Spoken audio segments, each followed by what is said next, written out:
Hi, greetings everyone. Good evening, good evening, good evening. Welcome to my series on tonight. I just want to thank you all for taking the opportunity to tune in.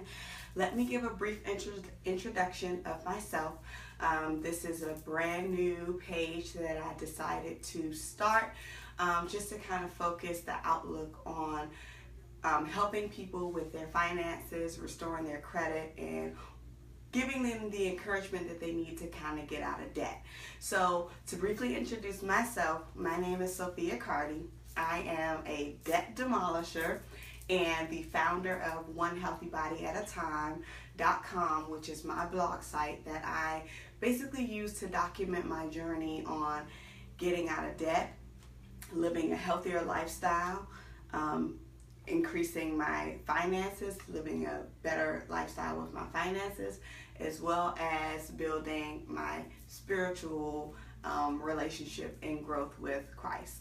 So those are the three things that I focus on my blog, and I really wanted to take this opportunity to document my journey because I paid off an astronomical amount of debt in a short amount of time. And so many people have been asking me, like, what are you doing? Or what did you do? Or what did you do? And this is the perfect outlet for me to do that.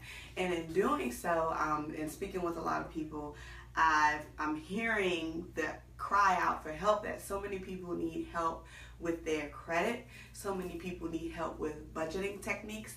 So many people need help with, just trying to be more financially responsible. And I wanted to take this opportunity to venture off to create a personal page that will be solely directed towards finances and just kind of having that outlet to kind of share my personal journey in terms of how I'm doing with restoring my credit, building my credit, getting out of debt, and developing a savings.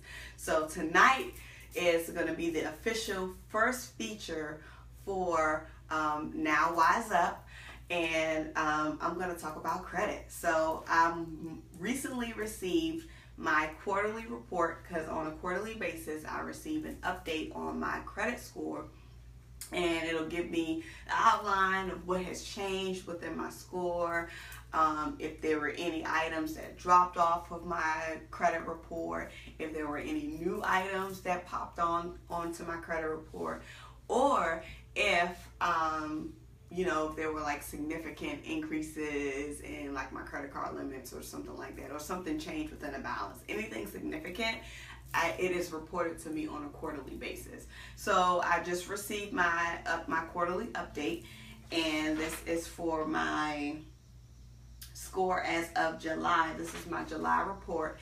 And what I wanted to share is because I always take the opportunity to review and scrub my credit report thoroughly.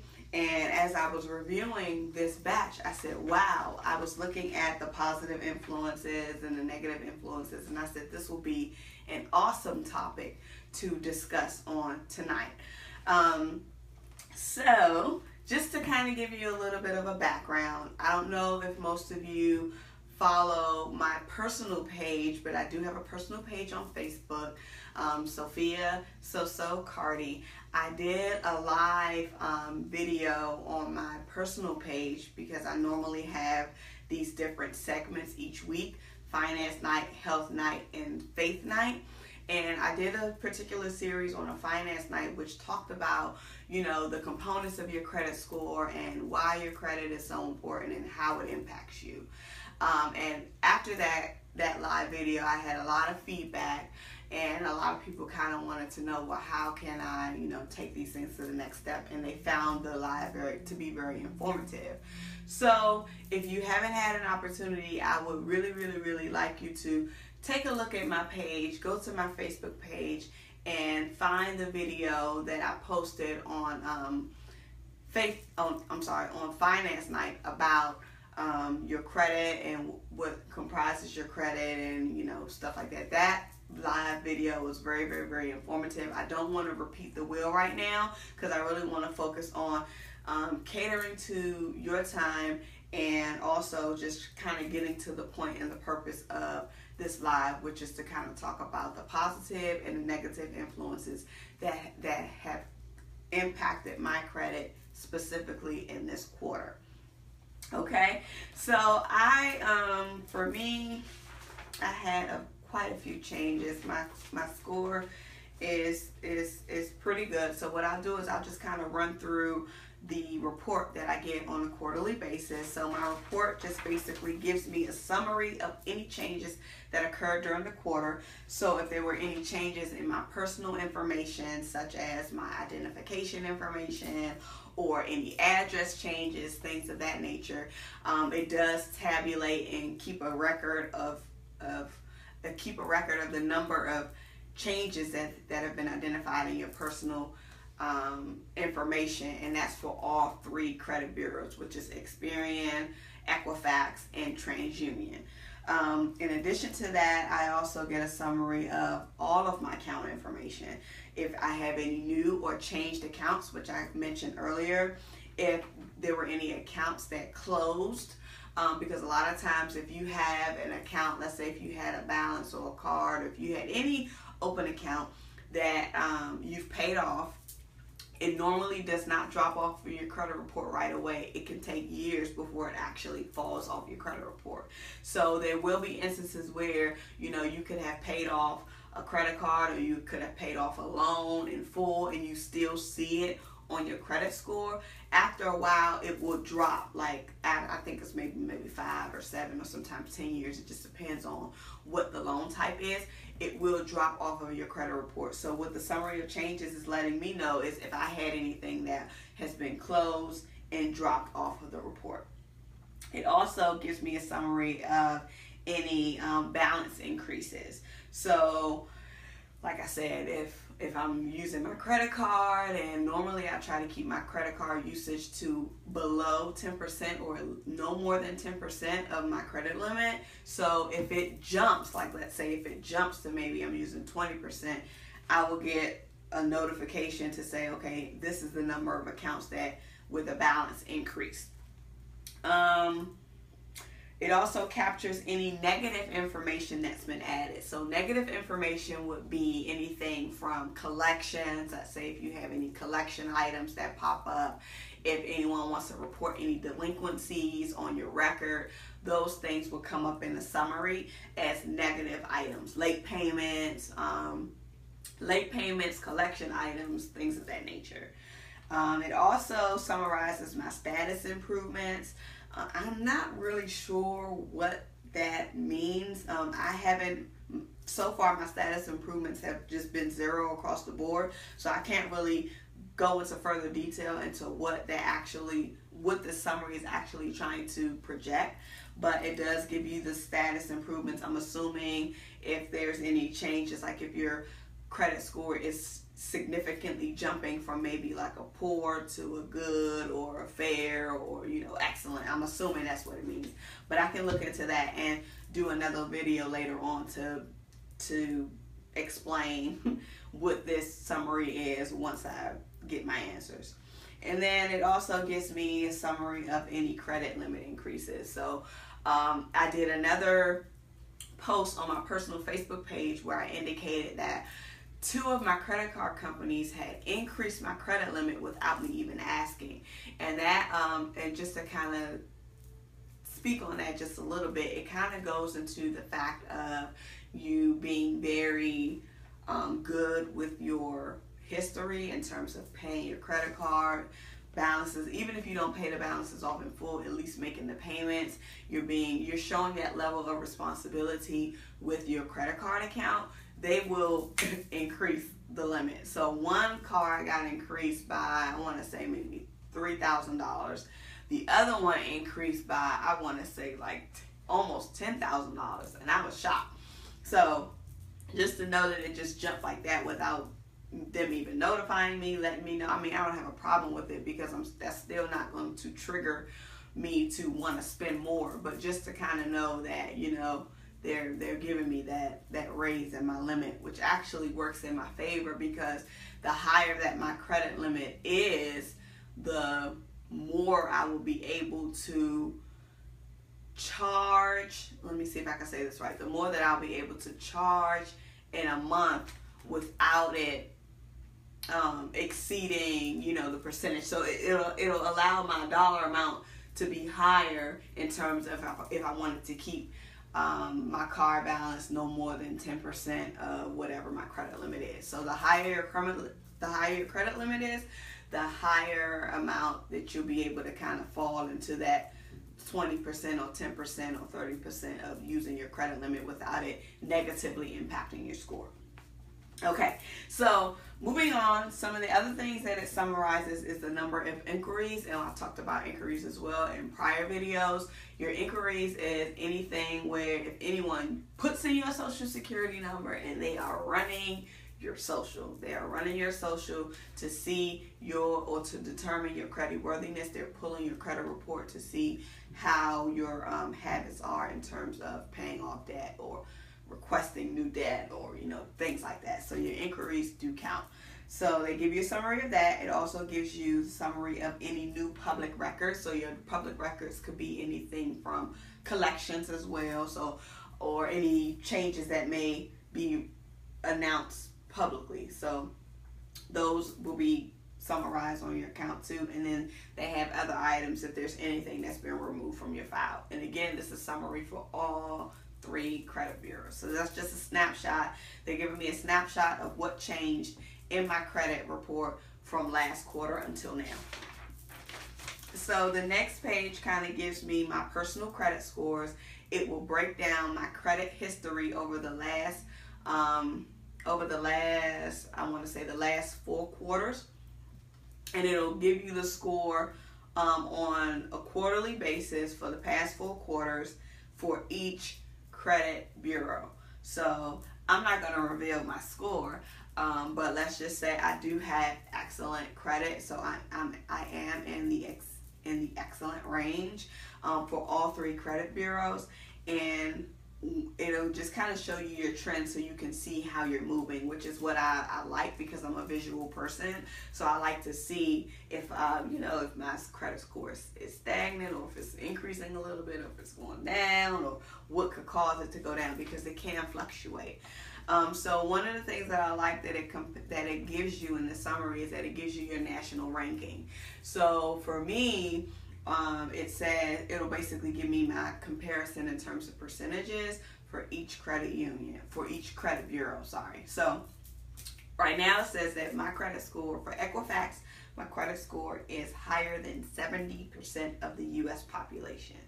For Experian and TransUnion, because they're the same, my credit score is higher than at least 80% of the United States population. That's major. So just to know that, if we think about it and dissect the percentages for a second, for one of my credit bureaus, I'm in this. My credit score is higher than 70% of the population. So that means for Equifax, that means that majority of the United States population does not have good or excellent credit. They do not have good or excellent credit. And that's kind of scary. So that means that only 30% of the U.S. population falls into an excellent category. So the question that I have for you is, what category are you in? And this is something that you can ask yourself personally. What category are you in, and where do you want to be? One of the things that I like to say a lot in my blogs, I do blogging, I talk about, you know, my debt payoff strategies and just being consistent in certain things. I've been interviewed on the His and Her Money show, and I talked about this on their show as well, that you have to face the reality of your situation. There's some people who feel like, okay, yeah, I know my credit score is messed up, I don't even want to look at it. Well, the question is, how are you going to resolve any issues if you don't look at it? You can't know how to start if you don't know where to start. If you don't know what your credit score is, if you don't even want to look to see what's on your credit report, then how will you know where to start? There could be delinquencies. There could be items on your credit report that aren't even yours that's causing your credit score to go down, but you aren't taking the initiative to take a look at it and scrub at it and say, wait, this isn't right. I don't recall having this account. Oh, wait, So you have to be able to question things. So this is one of the things that I want to pose to you all, to everyone who's watching, to really ask yourself, where is my credit score right now? What category do I fall in? Am I excellent? Am I good? Am I or am I poor? Like, you really have to ask yourself this question, and then subsequent to that, you want to ask yourself, where do I want to be? Where do I want to be in terms of my credit score? Because your credit score, your credit is important, because your credit provides you leverage. A lot of people say, yes, I'm on this debt freedom journey. Absolutely. But I know the importance of credit, because you can use credit to your advantage if you use it wisely. And I think once you start to change your mindset, you'll be thinking the same thing, and you won't put yourself in situations that will possibly cause your credit score to be in shambles, in a nutshell. So just looking at this national ranking really just had me thinking, like, wow, like only 20 to 30% of the entire United States population has a credit score of 750 and above. Only 20 to 30% of the United States population has that. So this, to me, is telling me that, wow, there are a lot of people out here that need my help. Not even necessarily my help. They need help, period. They need help, period. And I feel like we have to put ourselves in a position where if we are able to help someone else, why not put ourselves in a position to do that? Which is one of the reasons why I'm doing the blogging, which is one of the reasons why I decided to start this business page and take this whole finance thing to a whole nother level, because people really are not aware of their credit. They are either aware but they don't want to know, or they are aware and they just don't care, or they are aware and they're trying. So my goal is to help as many people as I can restore their credit, get them on track with their finances, get them into a place where their mindset can possibly change. And again, I can't do it for you. You have to want it for yourself, but you can utilize me as a tool to give you that encouragement and that motivation to get to the next step and where you want to be in terms of your finances or your credit. But I just want you guys to take the opportunity to think about that. Like, wow, only 20 to 30% of the United States population has a credit score of 750 and above. That's something that we need to change that. We need to change that to the point where at least the flip, where 70% of the population or 80% of the population has a credit score of 750 and above. I feel like that's the way that we should be thinking of things and not the inverse. So, boom. This is one of the things that I like about this summary, because it allows you to put some things into perspective. Okay, so it may seem like I'm going to be reading a little bit because I do want to give you the correct terminology. So here's what I'm going to read to you. So in this report, we also get our background information. So this is the background information about how your credit scores are being used. So in case you may not know, if you want to know how your credit score is used, I'm getting ready to tell you. So your credit scores between Equifax, Experian, and TransUnion, they are basically scores that range anywhere between 350 and 850. 350 being the lowest, 850 being the highest. They are provided to help you understand your credit. So your credit scores are provided to help you understand your credit. And I mentioned this before in another live video that I did on my personal page, the same live video that I mentioned earlier, how your credit score is so important is because people who you may want to borrow from or lenders, they don't know you personally, so they can't gauge your credit worthiness. So how else will they know how responsible you are with repaying, or if you will repay them? They pour your credit to see what you're working with. So one of the things that your credit score is used for is to help you understand your credit. Let's see, credit expert scores. So although credit expert scores are not used by lenders to evaluate your credit, they are intended to reflect common credit scoring practices. So let me elaborate here on what's going on with this report. So this report gives us your personal credit score based on the practices that are applied to actually, that lenders will use to determine whether or not they want to lend to you. Let me just rephrase it like that. So your credit scores are based on information in your credit reports, such as whether you have made any late payments in the past, how much debt you owe, and how much debt you currently have. With higher credit scores, you are more likely to qualify for better interest rates and lower fees. And keep in mind that lenders typically also review income, monthly payments, and other factors when evaluating your credit. So lenders will not only look at your credit score, they look at, your income, how much money you're making, how long you've been at this particular job, what's your history looking like. They take all of these things into consideration before they decide to go ahead and release that loan agreement to pay or to give you whatever amount of money that you need to purchase whatever you want to purchase, or if they want to give you a little plastic card for you to use to swipe up to whatever limit you want to swipe up to. So, or whatever limit that you are allowed to swipe up to. Let me rephrase that. So, one of the things that I can personally say in terms of your credit score provides you with advantages. They can provide you with advantages and they can provide you with disadvantages. So if you are a person who falls in the good and up or excellent category, you will most definitely have low interest rates across the board. I can share my personal testimonies. I have about 5 credit cards, right? I have 5 credit cards. The highest limit on one of my credit cards is $25,000. So that's the highest limit that I have, a $25,000 credit card, down to maybe, I think the most recent one went up to like $9,800 or something like that. So almost $10,000 credit limit. So in total, I have a lot of available credit between all 5 of the credit cards. That doesn't necessarily mean that I use them.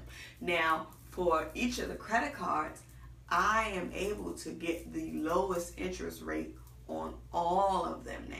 So for any purchases, I have one interest rate is like 7.99, which is crazy low. 7.99 on one card. I think it's 12.24 on one, 8.99 on one, and I want to say like 11. So anywhere between 7% to maybe 13% are my ranges on my credit cards. Now the key is to not pay any interest. So my goal is to, whatever I use, I only charge what I can afford to pay off because I pay the balances off in full. So one of the things about using credit cards is that it requires a lot of discipline. And if you want to take advantage of the opportunities of not paying any credit card interest at all, but you still want to kind of boost your credit, you need to use your card, but only use it up to a point in which you can pay it off at the end of the month at the statement balance. Okay? All right. So, going on to the next section. The next section is my credit score summary. So now they're going to give me an overview of my credit score for each bureau: Equifax, Experian, and TransUnion. So they pretty much say the very same thing. Because my credit score falls in the same category for all 3 credit bureaus. So I'm just going to read it once because it applies to all 3. But thanks to your very high credit score, you are likely to receive the best offers from lenders. Having a high credit score may not change the offers you get.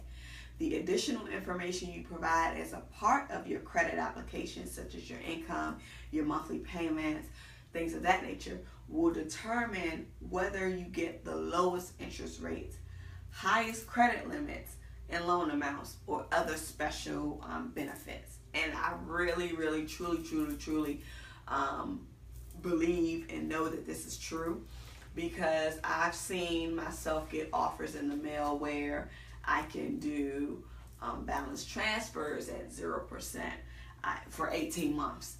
I can do direct deposit, which means it's pretty much like a cash advance, but they direct deposit it into my bank account, and I can get that at 0% for 18 months. What else?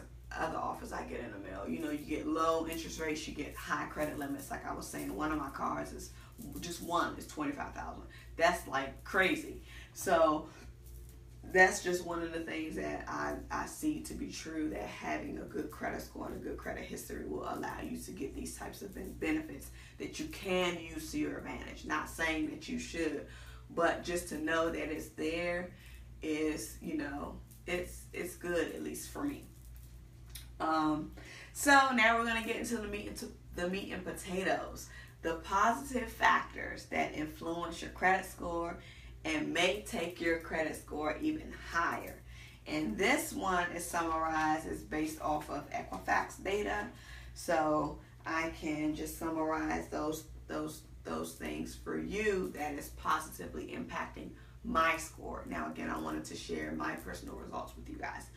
So the number one positive factor that I have is that I opened my first charge card, credit card, or other revolving account 13 years ago and 11 months ago. So you might as well say 14 years ago, I opened my very first card. And I want to say, I can't remember what my very first card was, to be honest. Actually, I do know. I think it was a card that my mom... Again, I think it was a card that my mom had like added me on or whatever to try to help boost my credit card. I think it was like to boost my score. I think it was a MasterCard.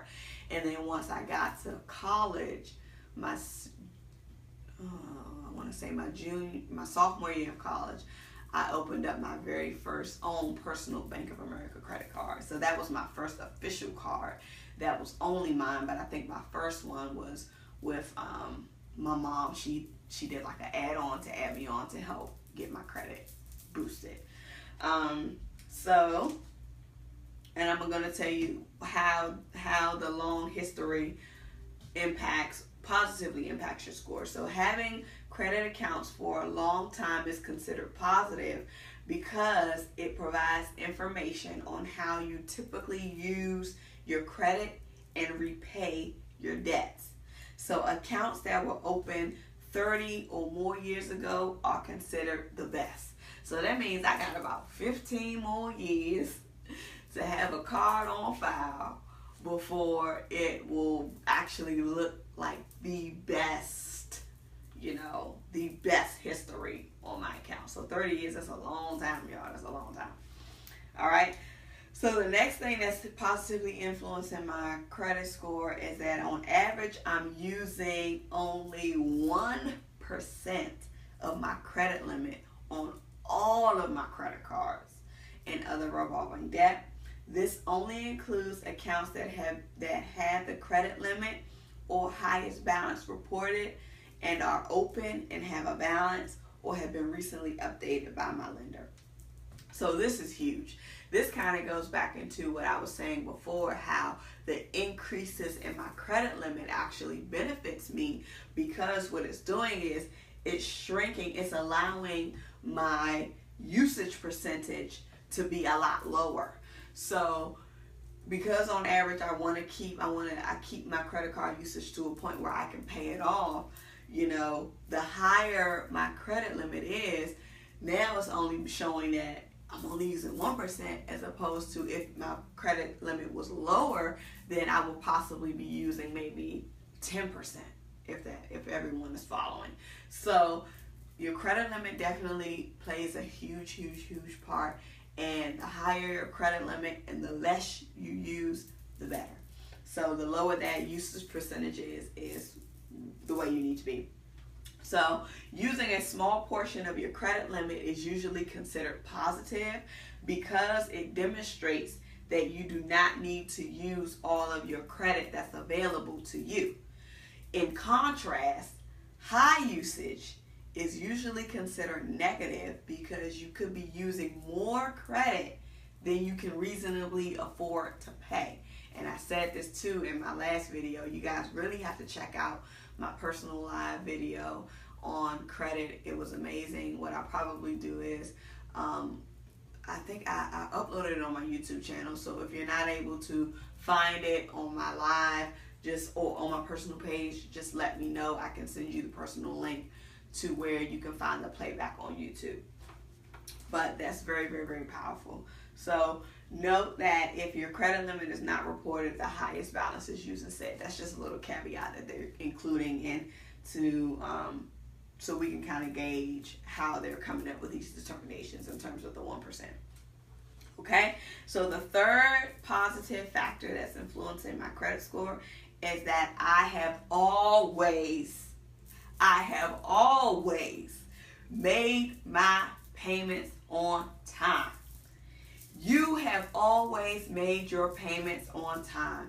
This excludes account for which the payment history was not reported. So as far as my credit scores, as far as my credit report is concerned, all of my payment histories have been reported.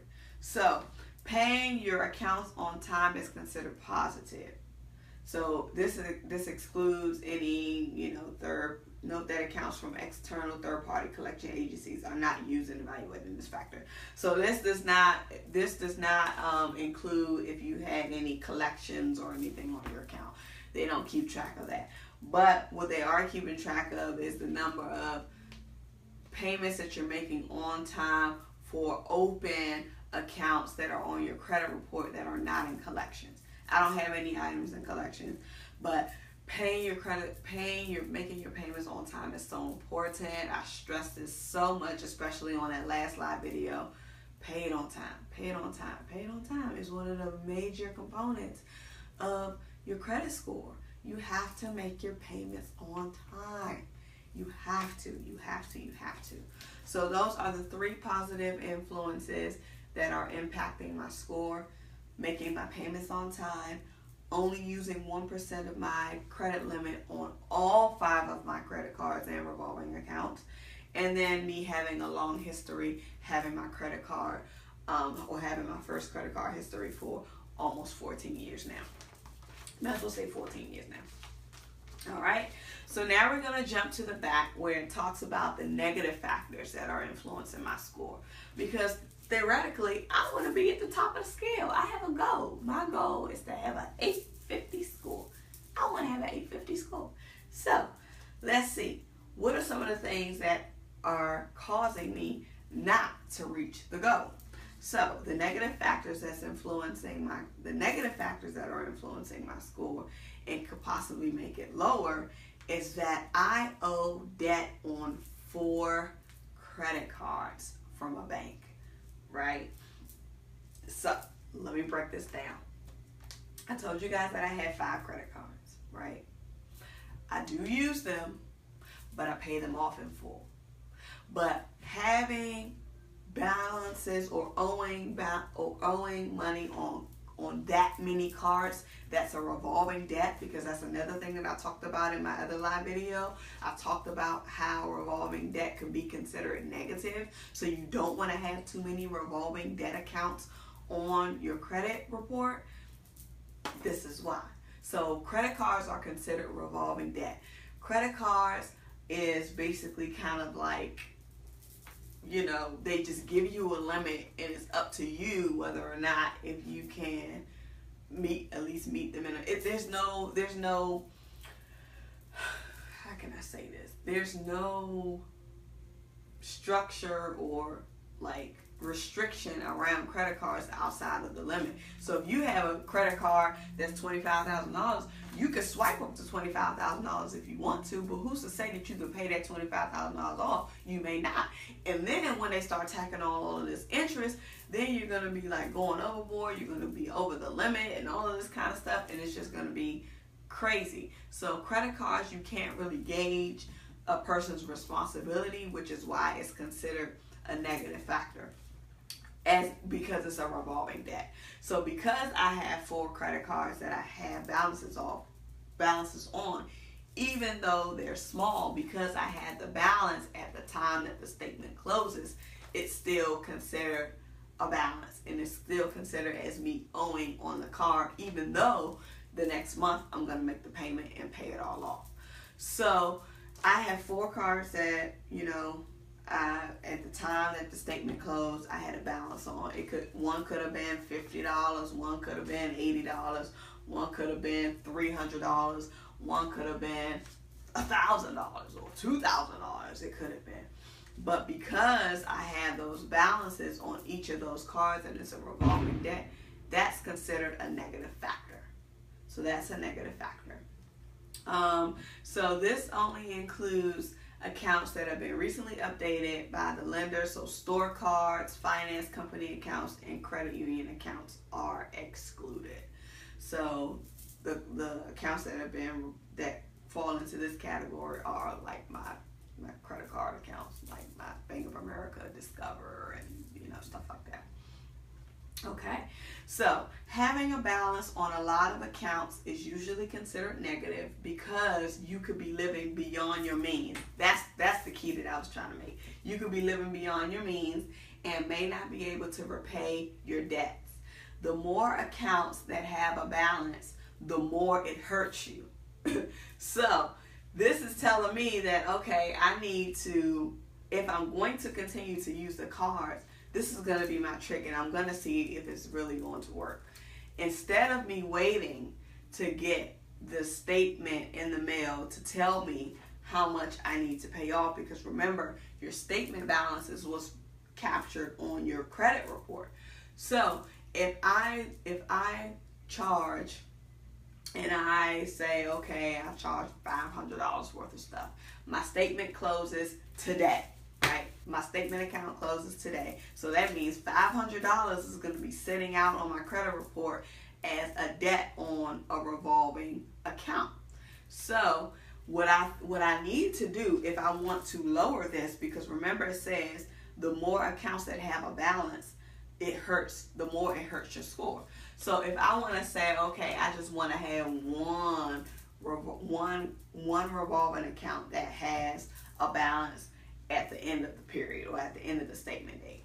So what I need to do is I need to make sure before that statement closes, so before my Discover closes, before my Bank of America, or before my my MasterCard, before any of those close at whatever my statement closing date is, I need to make sure that I send a payment in that's going to post before the statement closes to bring that balance to zero.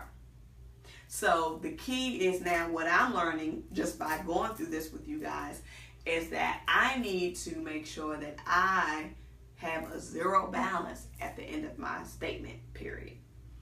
And it's okay if I keep one that'll kind of linger on, but for the other one, I want to make sure, for the other 3, I want to make sure that they are zero by the time the statement closes. So make sure that it's zero by the time that the statement closes, and I want to see if this is going to change in the next quarter. So this is going to be my challenge for me to make sure that 3 out of the 4 cards that I'm using, the statement balance is zero at the end of the statement period for the month. Okay? All right. So, however, not having a balance on any account may be considered negative because it doesn't provide the information on how you typically use credit or repay your debts. Although a very small amount of debt may sometimes have a slight negative impact, it is usually better than having no debt. And I'm pretty sure you guys have heard this story where people say, oh my gosh, I don't have any debt. Like, I don't have any debt. Like, I don't even have, I don't have any debt, so I can't raise my score. Like, what do I do? This is one of the key reasons why I continue to use my credit card, but I use my credit card responsibly. That's the key, is to using it responsibly, because you still want to have that activity going. You want to have that activity going so the history can continue to progress, so people can see how you're paying or how you're using your credit and how you're paying things off. That is key. Okay, so the next negative item that is impacting my score is that my credit report contains 3 inquiries that impacted my score. And that means that these inquiries happen within the past 12 months. So it depends on the kind of inquiries that you have, because sometimes auto inquiries or mortgage inquiries, they don't necessarily count, but in some cases they do. So you do kind of want to be skeptical about that. You don't want to just be applying for everything and then having, you just don't want to do that.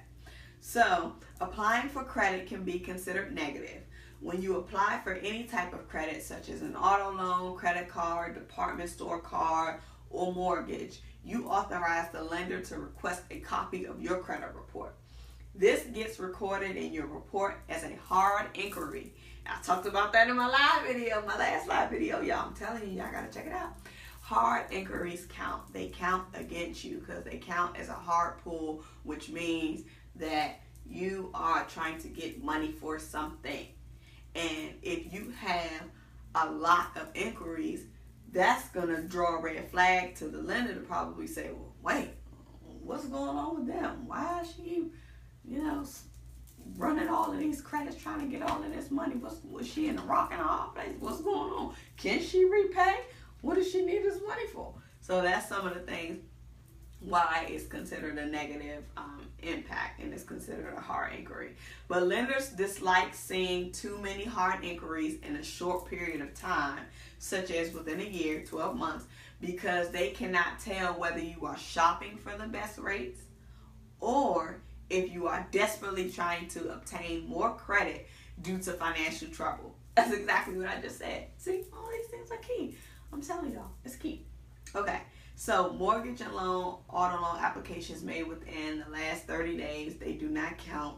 Also, some mortgage and auto loan applications made within a short period of time can count as one single application. So that's one thing to keep in mind if you are thinking of purchasing a car or getting a loan for a car or trying to buy a house.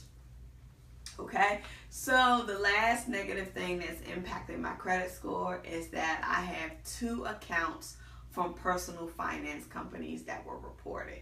So the finance companies and credit cards are two different things. So you don't want to confuse finance companies with credit cards. So your finance companies they're more like subprime lenders. So Quicken Loan. What are some other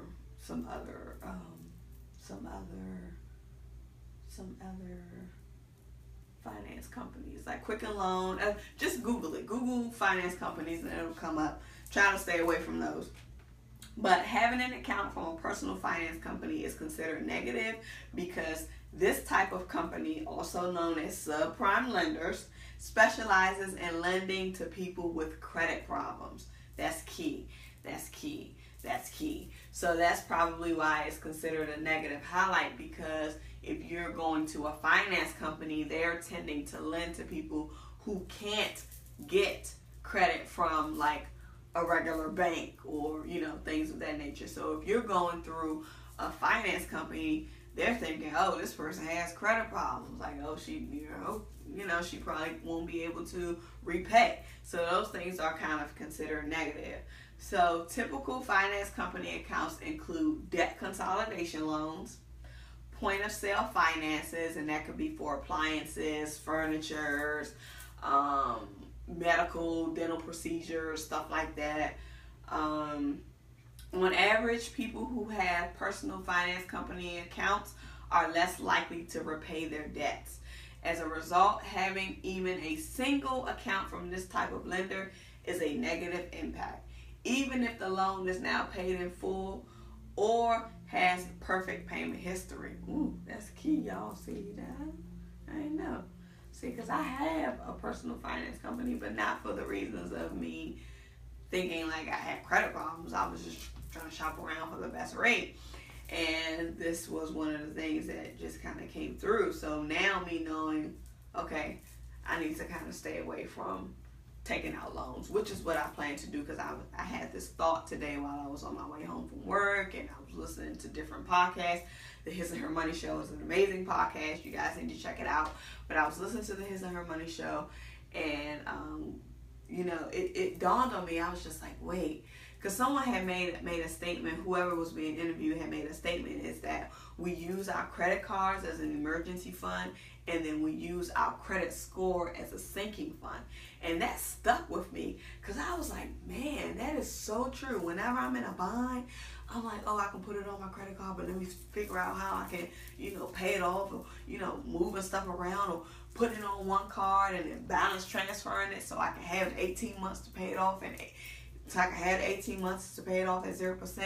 I'm trying to strategize, but I'm starting to realize that that's not what I should be using my credit cards for. My credit cards should not be an emergency fund. So what I need to do is I need to actually develop an emergency fund, develop that stash. So that's one of the things that I'm working on now, is getting that stash together so that in the event that anything happens, I don't have to rely on the plastic.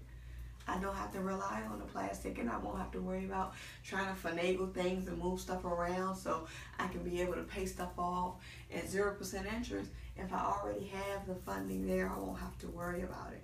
So that's key. And then when they talked about the credit score, using the credit score as a sinking fund, that's exactly what I do. That is exactly what I do. Like, oh, I could just take out a loan, I could consolidate this, and I can get everything lumped into one, and then pay this off, and then pay that down, and then do this, and then do that. No, we have to get out of that realm. Yes, it's good to have it, but it's not good to have that as your sole dependency. So that's one of the things that I'm moving away from, which is to stop taking out these personal loans and, trying to consolidate stuff, because the truth of the matter is your habits really changing when you do that? Are your habits really changing when you do that? The key is to change your habits. Change your habits. That's why one of the things that I posted before going live on this video, or going live here, is your habits create your future. Your habits will create your future. So you have to be consistent in your habits. So if your habits don't change, if you are the type that'll run up stuff, consolidate, you'll never really learn the true meaning of budgeting and purchasing exactly what you need, and not trying to overdo things and then figure out how to pay it off later. No. So I'm really, really, really working on a complete mind transformation. This is an amazing journey. I have my ups and I have my downs. Sometimes I'm like, whew, go get it. Let's bang this out. Let's knock this out. Let's do this. And sometimes I fall. Sometimes I swipe the credit card. Sometimes stuff goes wrong and I gotta put this on the card because I don't have money in the bank to cover it. And that's one of the things that I'm learning that I need to kind of change in that area, is I need to start paying myself first. So I'm challenging myself to, now what I'm doing now is every day that I go to work, I'm making sure that I'm allotting at least 1 hour, because we all get paid hourly if we're working a 9 to 5. So I'm making sure that I'm allotting 1 hour of how much I get paid, and I'm paying myself with that. So instead of me taking my entire check and shoving it out the door to all of these bills, I'm going to make sure that when I get paid, at least 1 hour of every day that I stepped into that office, or every day I logged into that computer and I worked for someone else's company or someone else's vision, then I'm investing at least 1 hour of pay into myself and putting that into a savings account that I can funnel and map out what buckets. Now I'm having fun with this too, guys, because I developed this whole savings map, and I have these different buckets of where I want to put it in. So what I plan to do is I plan to take the 1 hour a day, put it in a bucket. So car fund. So if my car breaks down, I got something in my stash for that, so I won't have to put it on a credit card. If something goes down in the house, or the AC breaks, or something breaks, I got a little stash for that. If you know, something comes up with my mom and there's an unexpected bill that comes up with her, I got a little stash for that. So that is my plan and that is my strategy, and I'm really, really, really gonna go hard at it. I've already printed out my budget. I have my budget up on my wall right now, so I'm gonna make sure that I stick to it. I have to stick to it. You know, I was listening to the podcast today and they were talking about how it means nothing if you don't apply it. You can write stuff out all day, but if you don't execute and you don't actually work the plan, what good is it to you? It's no good. It's no good. It's no good. Okay? So, I think that's it. So that basically covers the positive and negative influences that have impacted my personal credit scores. Just the rest of the report kind of gives me the breakdown of the inquiries that were run, which I'm seeing now, and I see what the 3 inquiries were. It's giving me the history of the changes in my account, what new accounts open, what accounts closed, what balances increased, things of that nature. I really, really, really love this report. It's very informative. I've been doing this for years, so I like to keep a handle on my credit score, just being aware and being knowledgeable of what's in my report, what could possibly be disputed, because errors do happen. You know, I've been a victim of identity theft. Someone tried to purchase a boat with my account. Someone tried to open up phones or T-Mobile phones and different things, and try to take out loans. So your credit can be at risk. This is why it is so important to either get a platform that can monitor your credit for you, that will alert you if something happens, because that's what happened with me. I got alerts to let me know, oh, they just ran your socials. Did you do this or did you do that? So it's so important to get something in place where you can have that monitoring tool that can assist you with monitoring your credit. I can give you the personal information of the company that I use. I absolutely love it. It's basically like a lump sum membership where you can kind of tackle multiple things at once: monitoring your credit, developing your debt payoff strategy, establishing a will, trust, power of attorney, different things. I'm telling you, I feel like it's well worth it. I would highly advise anyone who is having issues with, and also credit restoration services are included as well. So if you're a person who are having issues with your credit, you're really trying to increase your score because you want to buy a house or you want to buy a car or whatever it is that you want to buy, this could be an avenue for you. If you are a person who wants to get out of debt, you need a tool to help you automate your snowballing or something like that, we have a platform for that in this in the membership. So if you have any questions, feel free to reach out to me. I can be reached at nowwiseup@gmail.com, or you can hit me personally through commenting on this video, or you can contact me. My contact information will be in the description box. And I just want to thank you all for tuning in for the first official Now Wise Up feature, which was on credit, the influences, the positive and negative influences on my credit. I hope you guys really learned something. I hope you took notes. And if you have any questions, don't hesitate to contact me, because that's what I'm here for. I'm here to help you. I really want to see you get into that 20 to 30% bracket, so we can expand that percentage, so most of us can be in the excellent range and not in the poor, you know, or the good or fair and under. So thank you all for tuning in. I'm gonna sign off. I hope you guys have a wonderful night, and I'll see you guys at the next session. Good night.